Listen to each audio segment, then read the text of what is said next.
าผมพูดคำว่าเยาวราชขึ้นมาภาพแรกของพวกคุณคือภาพอะไรครับในฐานะของเด็กคนหนึ่งที่เกิดและเติบโตขึ้นมาในชุมชนนี้ผมมองเยาวราชเป็นเหมือนโรงอาหารขนาดใหญ่ที่ผมต้องไปทุกครั้งหลังเลิกเรียนแต่เมื่อผมโตขึ้นแล้วมองย้อนกลับมาผมเริ่มมองเห็นเยาวราชในมุมมองที่แตกต่างออกไป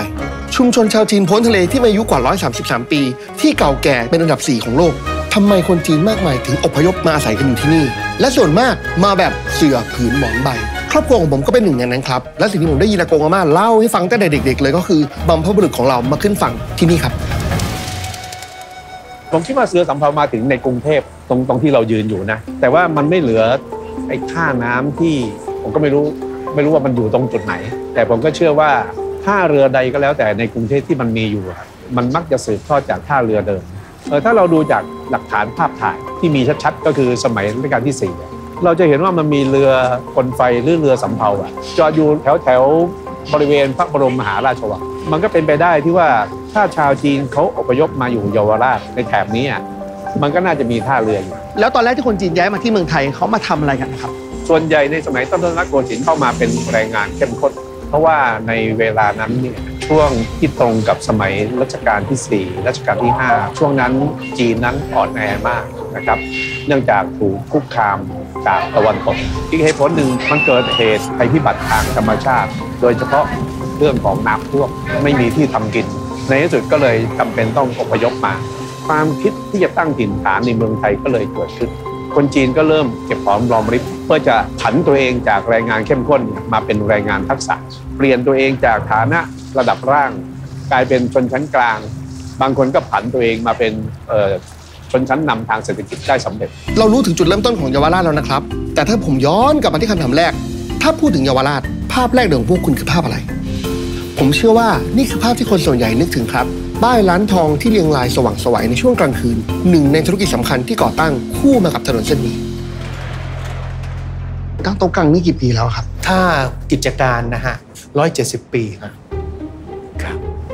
170 ปี170 ปีคุณทวดเนี่ยก็มาเหมือนกับคนจีนทั่วๆไปเสื่อผืนหมอนใบหนีสงครามมาคุณทวดมาจากที่ไหนหรอครับเพ่งไพ่ฮะแล้วก็มาตั้งตัวที่นี่แล้วพอมาอยู่ที่เมืองไทยก็คือมารับจ้างทำงานทั่วๆไปงานอะไรหรอครับกรรมกรทั่วๆไปแบกกระสอบแบกอะไรอย่างเงี้ยครับแต่ตอนหลังๆก็มาชอบเกี่ยวกับเรื่องการทำสร้อยทำอะไรต่างๆสร้อยก็เป็นสร้อยเงิน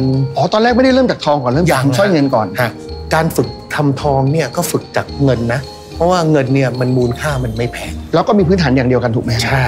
แล้วกลายมาเป็นตั้งโต๊ะกลางตั้งแต่เมื่อไหร่ครับตั้งแต่ตอนที่คุณทวดเนี่ยเขาเริ่มขยายกิจการพอเห็นว่ามีลูกค้าเยอะๆเขาก็เริ่มเปิดเป็นร้านเล็กๆขึ้นมาแล้วก็ใช้ชื่อโต๊ะกลางแซ่ตั้งตั้งโต๊ะกลางคือชื่อคุณทวดตั้งโต๊ะกลางถ้าจะมีแบบร้านทองที่ทำให้ผมรู้สึกเหมือนตอนผมเด็กๆครับผมเด็กๆแบบเกาะเคาน์เตอร์ทองเนี่ยร้านเนี้ยขอบคุณมากเลยครับพี่มันเดิมมากเลยครับใช่ครับตั้งแต่เกิดมาผมก็เห็นสภาพแบบอย่างนี้เป็นยังไงจนถึงทุกวันนี้ก็เป็นเหมือนเดิมเพราะนี่รุ่น5แล้วนะรุ่น5แล้วครับผมแล้วก็คือแบบเคาน์เตอร์เดิมๆเลยไหมใช่ครับคือเคาน์เตอร์เดิมๆแค่ตกแต่งให้มันดูดีขึ้นหน่อยนึงอะไรประมาณนี้ครับทุกครั้งเลยไม่รู้เป็นอะไรพอเราพูดถึงคำว่าเยาวราชมันจะมีคำว่าร้านขายทองคู่กันมาตลอดเลยใช่มันเป็นอย่างนี้มานานแล้วใช่ไหมฮะตอนนั้นก็มี4 ร้านที่ก็เปิดขึ้นมาแล้วก็รวมตัวกันเป็นเหมือนกับสมาคมก็มีอีซูมุ้ยอีซุยเฮงแล้วก็เซ้งซุนหลีแล้วก็ตั้งโต๊ะกลางสีเสือเนี่ยเขาจะรวมตัวตั้งราคาแล้วก็กำหนดราคาอะไรต่างๆของทองทองมันไม่ได้ตั้งราคาจากธนาคารหรอครับธนาคารยังสู้เราไม่ได้เลยตอนนั้นเพราะสมัยก่อนมันไม่มีคนมากำหนดราคาทองไม่มีก็มีแค่เหมือนกลุ่มนี้แหละที่ทำทองกันแล้วก็มาคุยว่าเฮ้ยทองมันควรจะกี่บาทถูกต้องยุคแรกๆเลยนะที่เขาขายทองกันเขาจะไม่ได้ขายเป็นทองแท่งแบบนี้เขาจะขายเป็นทองแผ่นแบบนี้กันคือรีดออกมาทำเป็นแผ่นแล้วก็ปั๊มเอาลูกค้าต้องการเท่าไหร่ก็หยิบมาปึ้งน้ำหนักเท่านี้โอเคไหมราคาเท่านี้นะโอเคไหมก็เก็บเป็นแผ่นไปสมัยก่อนคุณทวดในทองเนี่ยเขาขายกันบาทเท่าไหร่บาทนึงเท่ากับ1 บาททอง1 บาทเนี่ยสมัยก่อนเราไม่มีไอ้เม็ดกรัมหรือมาตราเมตริกตอนนั้นน่ะใช้ตาช่างแบบเหมือนกับขายผลไม้ครับแล้วก็เอาเหรียญบาทเนี่ยมาชั่งก็เลยใช้คำว่าบาทนึงมันคือมาจากเงินบาทก็ทอง1 บาทก็คือเหรียญ1 บาทเอาตอนเฮียเริ่มมาทำทีเนี้ยตอนนั้นทองกี่บาทบาท1,000 กว่าบาทเหมือนจะเยอะแล้วนะเยอะแล้วนะแต่ก็น้อยยังน้อยอยู่ยุคผมเนี่ยผมจำได้ประมาณ1,800ประมาณนั้นแหละฮะแพงมากคนบ่นอุ้ยทองแพงมากเลย1,800อยากจะซื้อเก็บไว้สัก ทั้งหมดตัวหมดเนื้อหมดตัว เพราะว่าตั้งแต่เกิดจนตอนอายุเท่านี้ยังไม่เคยเห็นทองลงเลยครับ ขึ้นตลอด ตอนนี้ถ้าซื้ออยู่ดีใจแล้วนะ ใช่ แต่มีสิ่งหนึ่งในเยาวราชที่แพงยิ่งกว่าทองคำนั่นก็คือที่ดินครับเพราะเยาวราชขึ้นชื่อว่าที่ดินแพงมาก โดยเฉพาะชุมชนค้าขายซอยแคบๆความยาวไม่กี่ร้อยเมตรที่มีชื่อเรียกว่าสำเพ็งชอบเรียกอิงว่าเจ้าหนูสำเพ็งรู้ป่ะ ถูกต้อง เพราะว่าอิงเกิดสำเพ็งเลยถูกไหม ใช่ค่ะ และนี่คือบ้านอิงน่าจะเกิด ใช่ค่ะ ตึกนี้เลยเหรอ ตึกนี้เลยเกิดปุ๊บก็คือมาอยู่บ้านหลังนี้เลยที่สำเพ็ง จำความได้ไหมตอนเด็กๆเป็นไงแถวเนี้ย คนเยอะเดินพลุกพล่านไม่เห็นถนนน่ะคนเบียดแบบสุด จำได้เหมือนกันคือคนต้องเดินเบียดกันเลย แล้วก็จะมี ใช่ คนถือของเข็นรถไปมา ใช่ แน่นตลอดเวลาถูกป่ะ ใช่ใช่ใช่ แพมจำได้ว่าไม่มีที่เดินเลยค่ะในสำเพ็งเพราะว่าคุณแม่ชอบพามาช้อปปิ้งสำเพ็งของมันถูก ซื้อกิฟต์ซื้อที่มัดผมซื้อของเล่นอะไรอย่างเงี้ยค่ะแทนที่จะไปที่ห้างเนาะจำได้ว่าคุณแม่จะบอกเสมอว่าแบบให้เอากระเป๋าไว้ข้างหน้ารัดไว้ต้องถือไว้อย่างนี้ เพราะว่าคนเบียดแบบว่าเดินกันอย่างเงี้ยเหมือนผับเหมือนเที่ยวผับแต่ว่าคนเยอะๆอย่างนั้น เดี๋ยวกลัวคนขโมยกระเป๋าถูกไหม ใช่แต่ตอนนี้นี่คือรถผ่านได้อย่างสบาย แล้วตัวตึกมันเหมือนเดิมเลยไหมอิงมัน เหมือน เปลี่ เดิ ยนไหม มกันศาสตร์เหมือนเดิมกรงเหล็กเหมือนเดิม แล้วอิงก็ตื่นมาที่นี่ทุกเช้า ใช่ นอนที่นี่ตื่นที่นี่ ก็คือโรงเรียนตรงเนี้ยสมัยก่อน รถโรงเรียนมารับตรง โร นี้ ง เล เรีย ย น เหร ก็ อ มารับตรงนี้ใช่ ก็คือปกติลงมาคือเปิดบานเหล็กปุ๊บ อ่ะ รถเข็นขายลังนกอยู่หน้าบ้านเลย แบบนี้ ใช่เป็นถ้วยๆแบบนี้ แล้วตอนเด็กๆลังนกเท่าไหร่อ่ะ ถ้าจำไม่ผิดน่าจะ100นะถ้าจำไม่ผิดนะ อยู่กินลังนกวันละ100เลยเหรอ ใช่ กินทุกวันป่ะ เกือบ ถ้ากินทุกวันถ้วยละ100 5 วันก็500เดือนหนึ่งก็ 2,000ยูเป็นคนที่มีค่าของชีพแพงมากเลยนะต้องตั้งใจหาเงินมาเลี้ยงอยู่ละร้านแถวนี้ที่อิงเห็นมันจะมีร้านอะไรบ้างอะ ถ้าเป็นย่านนี้ส่วนใหญ่สมัยก่อนมันจะเป็นย่านรองเท้า แต่ว่าแถวนี้ก็ไม่ได้มีแค่คุณพ่อคุณแม่อิงนี่ตึกเนี้ยก็จะมีอีกหลายๆที่ถูกป่ะ ใช่จริงๆมีญาติถ้าญาติที่ยังขายแทบจะทุกอย่างเหมือนเดิมนะร้านยงเจริญขายเครื่องเขียน ยงเจริญ ใช่สวัสดีค่ะ สวัสดีครับ สวัสดีค่ะ สวัสดีค่ะ ไม่เจอนานมาก ยงเจริญจริง ๆ ตั้งแต่ 2510 ค่ะ 2510โอเคคุณยังไม่เกิดแน่นอน ใช่ที่นี่ประมาณ 2529 ค่ะ อนาคตเกิดละที่เขาจำความได้ก็คือที่นี่ก็คือขายของแบบนี้ ใช่ ซึ่งมันยังเหมือนเดิมอยู่ป่ะครับ ใช่แต่ของเยอะกว่าเดิม เยอะกว่าเดิม สมัยก่อนตอนเด็กๆทุกคนจะพูดตลอดว่าที่นี่ที่เหมือนทองคำ ใช่ค่ะ มันเป็นอย่างนั้นเลยไหมครับ ใช่ค่ะ ถ้าอย่างกรณีมีแค่แผงเล็ก ๆ อย่างเงี้ยหน้าแผงเมตรคูณเมตร อันนี้ก็ยังคิดตังค่าเช่าแผงขอแค่มีพื้นที่ยืนอยู่ในสำเพ็งอย่างเงี้ยตรงนี้ก็ยังสร้างเม็ดเงินได้ ก็มีคนพูดเล่นๆว่ามีแค่ไม่กี่ตารางเปิดห้องน้ำเก็บ10 บาทยังไงก็รวย แค่เปิดห้องน้ำ ใช่ ที่นี่ก็รวยอยู่ดี ถูก อย่างห้องเนี้ยปกติถ้าทั้งห้องอ่ะเขาว่าเท่าไหร่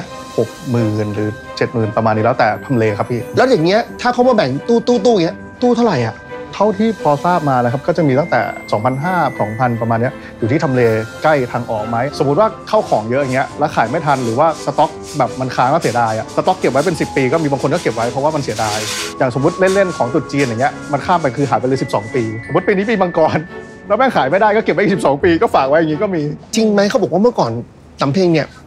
เอาอะไรมาวางก็ขายได้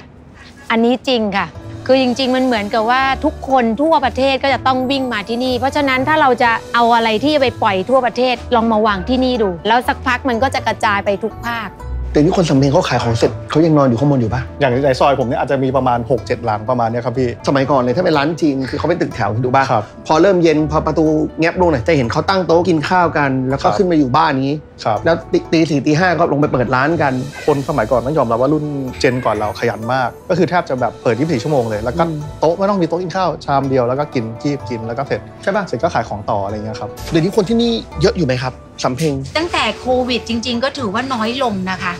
น้อยลงใช่ไหมครับ แต่ว่าก็ตั้งแต่ปี 20 เนี่ย 2021 ก็ตัวเลขก็เริ่มดีขึ้น วันที่กลับมาเปิดเนี่ยคิดว่าเพื่อนบ้านน่าจะแปลกใจกับที่นี่ งงมากพอเริ่มสร้างแล้วมันเริ่มเห็นบายเขาบอกว่าขายอะไรอ่ะขายเท่าไหร่ พอเราบอกไปเขาบอกฮะเท่านี้เลยเหรอเพรา มันจะมีใครมา มันจะมีใครมา เพราะว่าคนที่จะมากินที่เนี่ยเขาไม่ได้เดินผ่านไปผ่านมาแล้วก็แวะเข้ามากิน คือต้องรู้ล่วงหน้าว่าที่นี่ต้องจองมาเป็น destination อะไรอย่างเงี้ยค่ะ สำเพ็งผมมองว่าเป็นตลาดเดียวที่ยังฆ่าไม่ตาย แล้วก็มีการเปลี่ยนผู้เล่นไม่ได้หลากหลายขนาดนั้นฮะอย่างผู้เล่นที่อยู่มานานที่เขายืนระยะได้ก็ยังอยู่ต่อ ผู้เล่นหน้าใหม่อย่างบางคนจบใหม่อยากเข้ามาลองก็มีอยู่และอยู่รอดหลายคนที่เก่งๆก็มีฮะ อีกหนึ่งผู้เล่นคนสำคัญที่สร้างภาพจำและชื่อเสียงให้กับถนนเส้นนี้ก็คือสตรีทฟู้ดครับ ที่วัฒนธรรมอาหารของไทยและจีนมาบรรจบกัน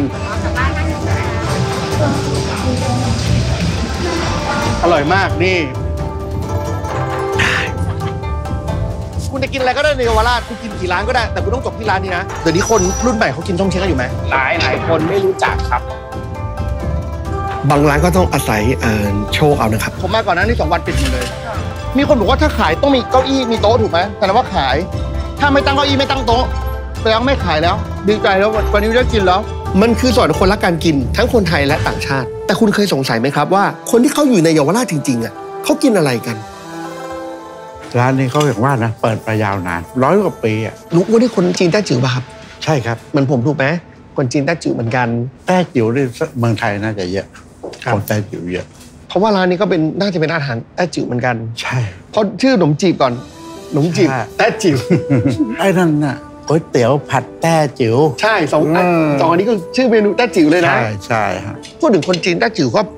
มีอิทธิพลกับอาหารที่เมืองไทยที่เยาวราชเยอะเหมือนกันนะครับ อาหารแต้จิ๋วผมว่ามันมีทุกครัวเรือน ซึ่งพอมันมีทุกครัวเรือนเนี่ยเราจะมองรู้สึกเป็นธรรมดาอย่างคืออาหารแต้จิ๋วเนี่ยมันจะไม่ปรุงรสเหมือนเป็นพวกอาหารกวางตุ้งถ้ากวางตุ้งเนี่ยกรรมวิธีเขาจะยุ่งยากมากกว่าอย่างเขาจะมีเป๋าฮื้อเขาจะมีน้ำซอสหูฉลามนู่นนี่ซอสในการปรุงเขาพิถีพิถันมากกว่า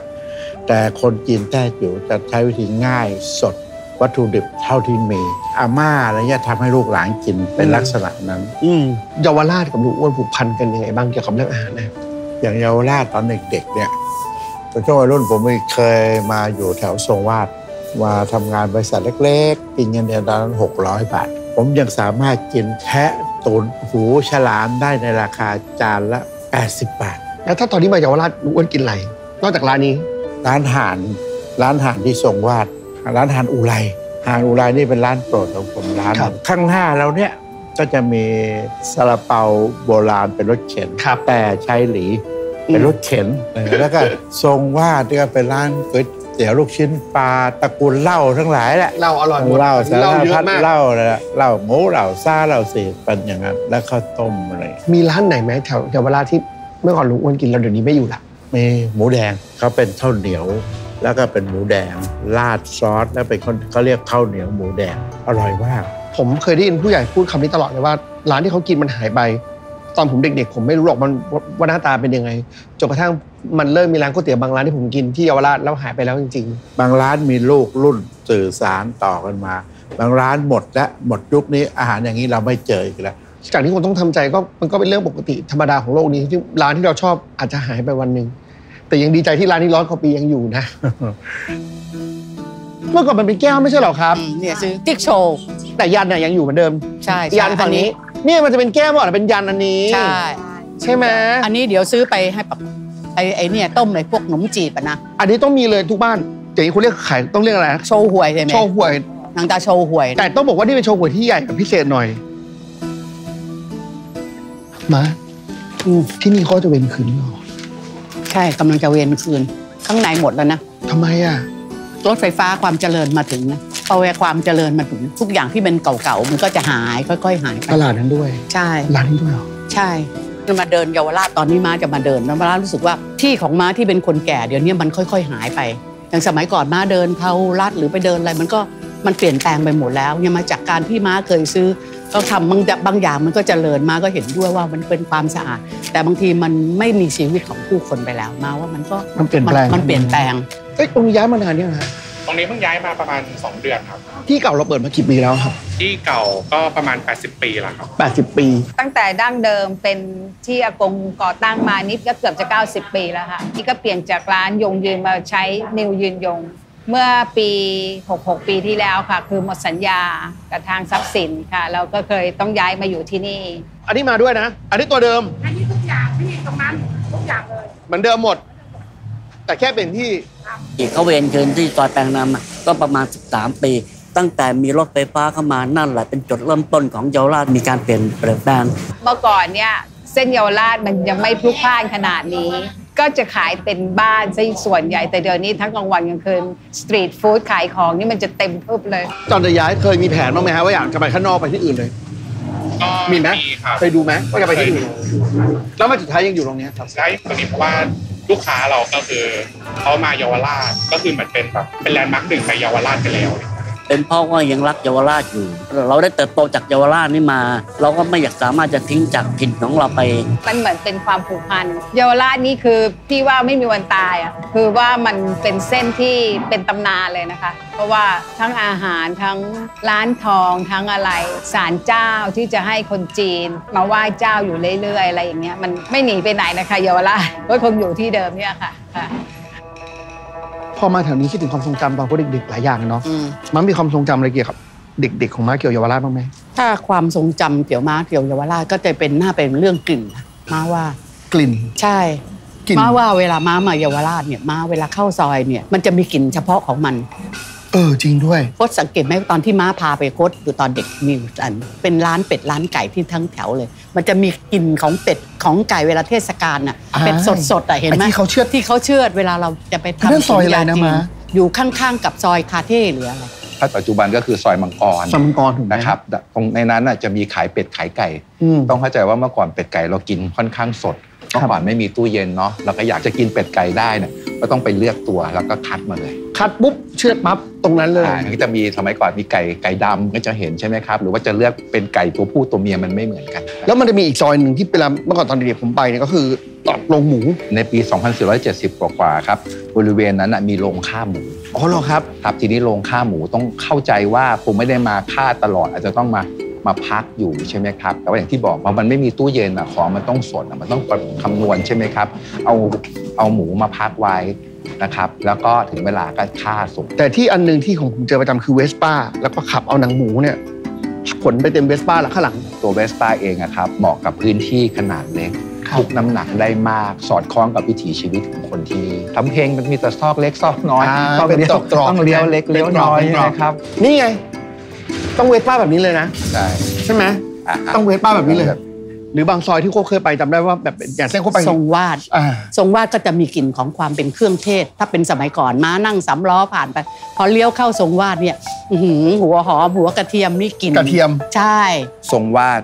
เราปัจจุบันอาจจะเห็นเป็นแค่ถนนที่ชิคๆมีอะไรสวยๆงามๆตึกเก่าๆมาดูแต่เดิมจริงๆแล้วมันก็คือท่าเรือมันจะเป็นศูนย์กลางที่ทำให้สินค้าเหล่านี้แลกเปลี่ยนกันเช่นจากสมุยเรือมาเนี่ยเอามะพร้าวขึ้นมาจากทางเหนือลงมาเนี่ยมาเป็นพวกกระเทียมเป็นพริกแห้งพอมาถึงปุ๊บของมันมาถึงที่ทรงวาดใช่ไหมครับเรือที่เอามะพร้าวขึ้นมาก็จะเอากระเทียมกลับลงไป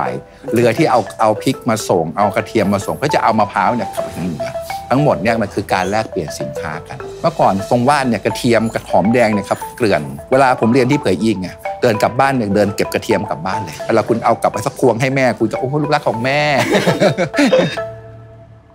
แล้วมันมีอีกซอยหนึ่งที่ม้าเดินไปแถวโอ่งอ่างแล้วก็ริมคลองม้าก็จะเดินมาม้าก็จะได้กลิ่นของการทำยาสูบกลิ่นของยาสูบเนี่ยมันจะกลิ่นเตะขึ้นจมูกเลยมันมีชื่อด้วยนะมันตอกซอยฉุนอะไรประมาณนี้ยาฉุนใช่ยาฉุนยาฉุนสมัยก่อนเนี่ยสะพานหันก่อนจะขึ้นสะพานซ้ายมือเป็นตอกทุกร้านขายยาฉุนหมดคำว่ายาฉุนมันฉุนจากอะไรครับก็เป็นฉุนนะเด็ก็ยามันฉุนที่เขาไปมวนบุหรี่สูบโอเคมันก็เลยมีกลิ่นกันตลอดเวลาอาแปะก็ไปคาบอยู่คาบไปทำงานไปนั่นแหละอาแปะก็คาบอยู่นั่นแหละก็เลยเป็นกลิ่นตอกยาฉุนแต่ถ้าเป็นยาแบบนี้ก็ฝั่งนี้คนละเรื่องคนละแบบกันภาพที่ผมจำเจ้าคมเปิดได้แบบนี้ไม่เปลี่ยนเลยเริ่มตั้งแต่ประมาณปีพ.ศ. 2436 131 ปีกลางสมัยรัชกาลที่5แล้วทุกครั้งสมัยก่อนมากับญาติที่เป็นคนจีนก็จะมาซื้อสมุนไพรที่นี่เขามาซื้อยาที่ส่วนมากเขาเป็นโรคอะไรกันครับเขาก่อนที่ส่วนมากก็โรคเกี่ยวกับพวกสุภาพสตรีแล้วก็มีที่ดังๆหน่อยของที่นี่ก็มีพวกเกี่ยวกับอัมพฤกษ์อัมพาตตู้ยาตรงนี้มันเยอะมากเลยครับอันนี้ยังน้อยมันไม่กี่ร้อยชนิดทั้งหมดมันมีตั้ง800ชนิดยาเนี่ยนะอันนี้อายุเท่าไหร่นะครับแกกับผม84นิ้งชักเก็บได้4สมุนไพรอย่างนี้ป่ะครับ4ช่องทั้งหมดนี้ก็เป็นสมุนไพรของไทยถูกไหม99% ของไทยถ้าพูดถึงเวลามาร้านสมุนไพรครับสิ่งแรกที่จะรู้สึกได้ก็คือกลิ่น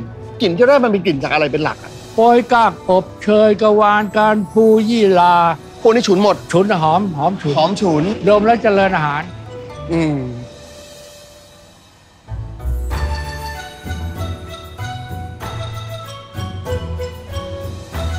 ถ้าเวลาผมมาที่นี่ครับผมมาได้เหตุผล2 อย่างเหตุผลแรกคืออันนี้ ช้ซิมก้านคะน้าถูกไหมใช่ไหมครับเป็นผักดองแบบหนึ่งใช่ทุกเช้าหม่าจะตั้งไว้ให้แล้วก็ต้มข้าวต้มไม่ให้แล้วก็กินแล้วก็เชิญไปโรงเรียนเองใช่กับอันนึงคืออันนี้น้ำเรียกต้องอันนี้เท่านั้นด้วยนะไม่ใช่กระป๋องอื่นเลยนะยี่ห้อนี้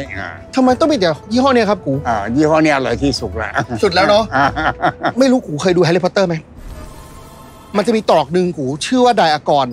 ตอกไดอากรเนี่ยมันจะขายของแปลกๆสำหรับผมนี่คือตอกไดอากรของผมนะตอนเด็กๆจริงๆมันคือตอกไดอากรคือที่นี่จะมีของที่ผมไม่เคยเห็นของที่นี่ส่วนมากมาจากเมืองจีนป่ะครับมาจากเมืองจีนก็มีครับประเทศอื่นก็มีอันนี้อะไรครับกู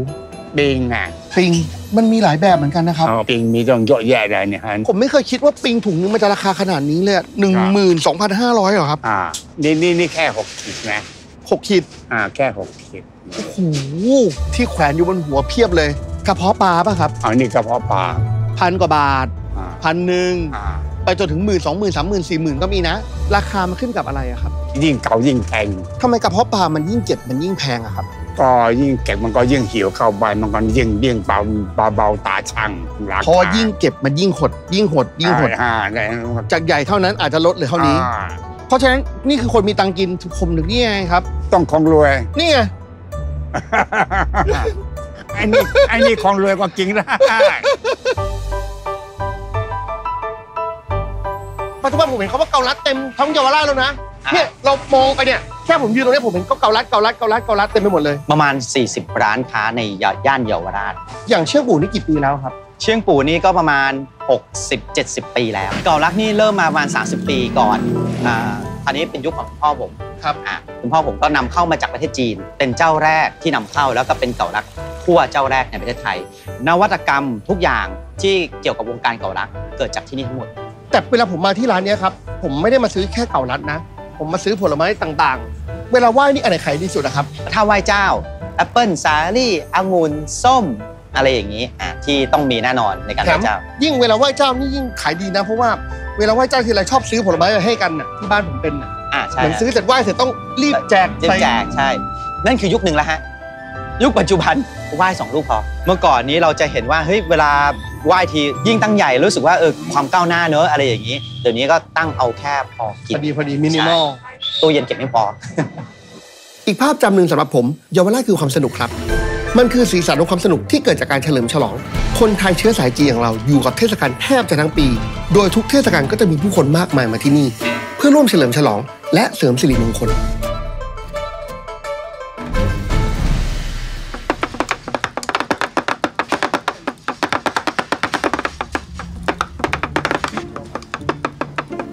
อย่างถ้าเป็น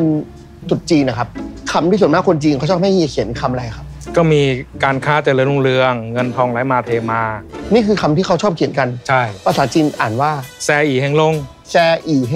แล้วก็ไฉง่วงกวงจิงไฉง่วงกวงจิง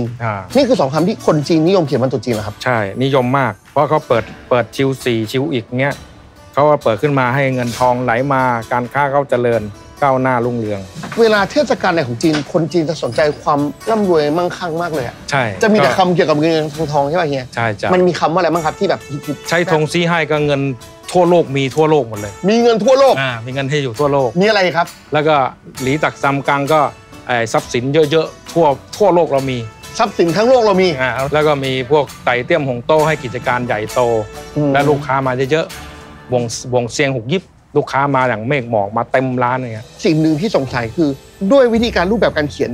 มันต้องเขียน4 ตัวตลอดเลยไหมครับใช่4 ตัว 7 ตัวจะเป็นคำกรโบราณของเขาเป็นคำประสานกัน2 ฝั่งนี้มันจะประสานกันตลอดซึ่งมันคือ4 ถูกไหมฮะแล้วก็มี7ตรุษจีนอย่างเงี้ยปีใหม่เนี้ยถ้าเป็น7 ตัวเนี่ยเขียนอะไรกันบ้างแซอีเฮงลงทงซี่ให้ก็กิจการเจริญก้าวไกลไปทั่วโลกซี่ให้ก็ทั้งโลกมันจะเพาะกว่าเพราะคำที่พูดทื่อๆอย่างเงี้ยมันยาวขึ้นมีความเป็นกลอนมันมีมิติขึ้น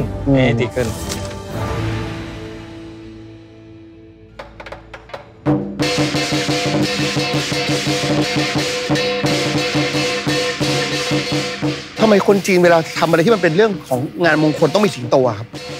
อาจจะคิดว่าเป็นมงคลเป็นสิงโตปัดเป่าสิ่งชั่วร้ายมั่งอะไรมั่งความคิดของเขา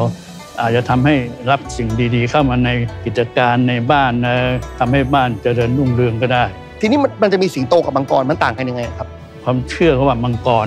อลังการกว่ามังกรอลังการกว่าเพราะใช้คนเยอะมากนะใช่เยอะอย่างมังกรนี่ต้องคนกี่คนครับเดี๋ยวนี้อย่างน้อย9คนมังกร9ไม้แล้วถ้าตัวใหญ่เคยเห็นใหญ่สุดขนาดไหนเดี๋ยวนี้เป็นตั้ง100 กว่าเมตรก็มีแล้วสิงโตครับสิงโต2 คนก็ได้แล้วตัวโมโหดี3-4 คนก็ได้ครับงานอะไรบ้างครับที่เราต้องมีสิงโตเปิดบ้านใหม่เกิดกิจการวันเกิดก็มีเรียกว่าทุกอย่างที่เขาคิดว่าเขาเอาสิงโตเขาชอบแล้วเขาก็ชอบด้วยนะไอ้คนที่เรียกก็ชอบด้วยนะคนเก่าๆเขาว่าเขาอยากดูสิงโตของเรา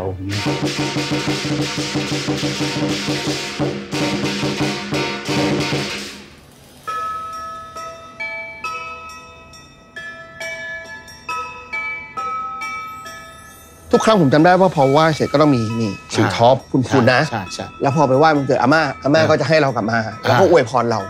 เหมือนคนจีนเขาต้องอวยพรกันแล้วกันใช่ก็จะอวยพรเอาไปกินอันนึงกลับไปกินจะได้เฮงเพลงอังคนจีนมีความเชื่อว่าฉิวท้อเนี่ยอายุยืนเหมือนเฮ่งเจียขโมยท้อสวรรค์กินลูกหนึ่งอายุยาวไป10,000 ปีมาจากเฮ่งเจียขโมยลูกท้อใช่มีเรื่องราวแล้วก็ลักษณะของท้อเนี่ยมันจะขาวกับแดงคนจีนเนี่ยมีแดงๆเนี่ยมันจะมีเรียกว่าการเกิดคนจีนเราสั่งเทศกาลอะไรบ้างที่สั่งก็เนี่ยตรุษจีนเทศกาลโคมวันเกิดเจ้าอันเนี้ยแซ่มันเกิดอย่างเงี้ยตามตระกูลแซ่ต่างๆเนี่ยก็จะมีแล้วสิวท้อเมื่อก่อนสมัยตอนเฮียเด็กๆทุกเท่าไหร่50 ตังค์เดี๋ยวนี้6 บาท10 บาทไม่เยอะขึ้นไม่เยอะ6 บาท10 บาทราคามีราคาสันเจ้าที่สันเจ้าใครมากินอะไรเงี้ยสันเจ้าส่วนมากเขาจะเป็นให้เป็นสิริมงคลกูมีสิวท้อเนี่ยก็เหมือนกับว่าขอความอายุยืนกลับบ้านจากเจ้าให้ส้มไปส้มนี่ไต่กิกดีทุกอย่างกลมๆแดงๆวาสนาดีอะไรดีอย่างเงี้ยทำกิจการอยากให้รุ่งเรืองไหว้อะไรส้มแล้วก็พวกกล้วยเขาจะเป็นผลกล้วยฟูยิ้มมันจะแตกออกเขาเรียกฟูไหว้ศาลเจ้าไหนกันเขาถึงรวยขนาดนั้นบึงเถากงก็มีฮะบึงเถากง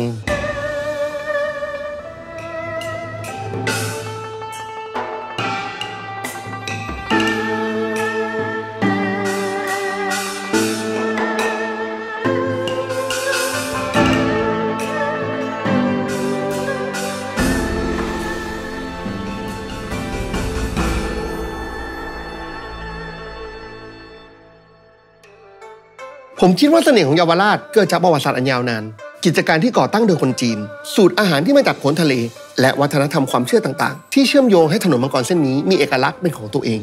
แต่ทั้งหมดจะเกิดขึ้นไม่ได้เลยถ้าปราศจากผู้คนเหล่านี้ที่อพยพและมาอาศัยอยู่ในเยาวราชแถวนี้เปลี่ยนไปเยอะไหมครับเปลี่ยนไปเยอะแยะเลยเมื่อก่อนเนี่ยคนมันเยอะอยู่รวมกันเนี่ยไปรู้จักกันร้านนู้นร้านนี้ทำมุ้งบ้างตัดผมขายกาแฟ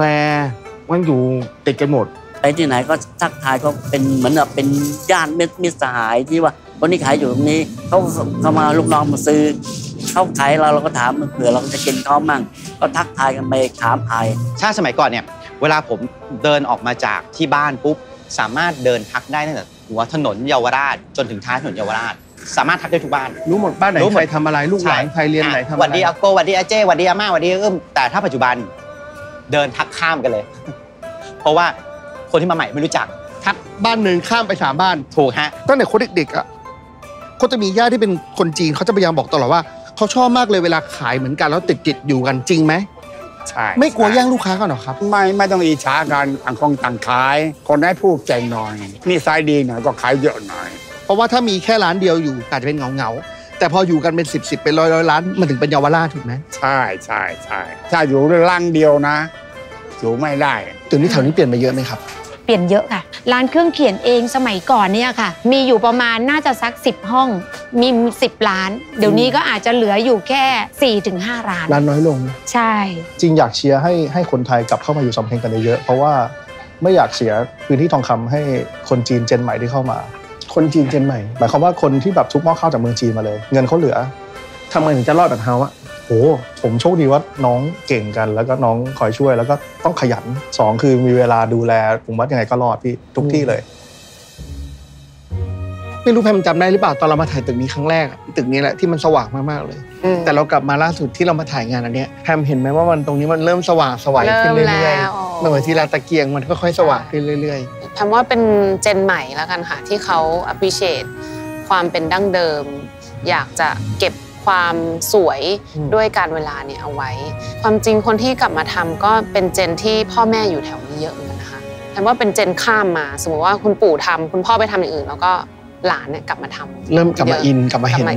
ใช่เดี๋ยวนี้มีกลุ่มคนใหม่ๆที่เข้ามาที่นี่เยอะนะอย่างที่แพมเล่าให้ฟังกับแฟนทำอะไรนะ Made in ทรงวาด Made in ทรงวาดคืออะไรก็คือเป็นรวมผู้ประกอบการแถวนี้ตอนนั้นสัก10 คนก็มีโพธงอีกาอูหลงเปามี Play Art House เราก็รวมตัวกันเราอยากจะทำยังไงดีให้ย่านนี้มันคึกคักมากขึ้นแล้วก็ดึงดูดคนมาดึงดูดผู้ลงทุนมาด้วยอะไรอย่างเงี้ยค่ะที่ตั้งชื่อว่าทรงวาดเพราะว่าคนรู้จักคำว่าเยาวราชเยอะแล้วเลยอยากผลักให้คนเยาวราชเนี่ยเดินมาแถวสำเพ็งแล้วก็ทรงวาดมากขึ้นเลยตั้งชื่อว่าทรงวาดจนกลายเป็นได้อยู่ในลิสต์ของ Top Coolest Neighborhood ในโลกอันดับที่39เคยคิดไหมว่ามันจะมาถึงตรงเนี้ยไม่เคยคิดเลยตกใจแล้วก็รู้สึกว่าเราตัดสินใจถูกแล้วที่มาที่นี่แพมรู้ไหมว่าแพมทำให้คิดถึงแบบอากงอาม่าสมัยก่อนเลยอ่ะคนจีนเขามีเสน่ห์อย่างหนึ่งที่เราไม่รู้ว่าทำไมมันตกทอดมาที่ DNA ของพวกเราด้วยนะคือเขาชอบให้คนค้าขายด้วยกันใช่วันก่อนยังคุยกับแฟนอยู่เลยว่าคนจีนกับคนไทยเนี่ยคือเวลาเราทำอะไรเนี่ยเราอยากให้คนมาทำเยอะๆแถวนี้เพราะว่ามันเป็นแมกเนตเป็นการดึงดูดให้คนมาเราก็แพมเชื่อว่ามันไม่ใช่คู่แข่งกันนะมันคือการเอื้ออาทรแล้วก็แบบช่วยกันทำให้มันแบบพัฒนาย่านแพมเชื่อว่าไม่เกิน10 ปีนะพี่โหแถวเนี้ยแพมว่ามันจะเป็น walking street แพมอยากให้มันเป็น walking street ที่เดินไปเจอเพลินทงเดินไปนึงเจอร้านกาแฟเจอบาร์ให้มัน walking street ที่คนมาเมืองไทยต้องมาตรงนี้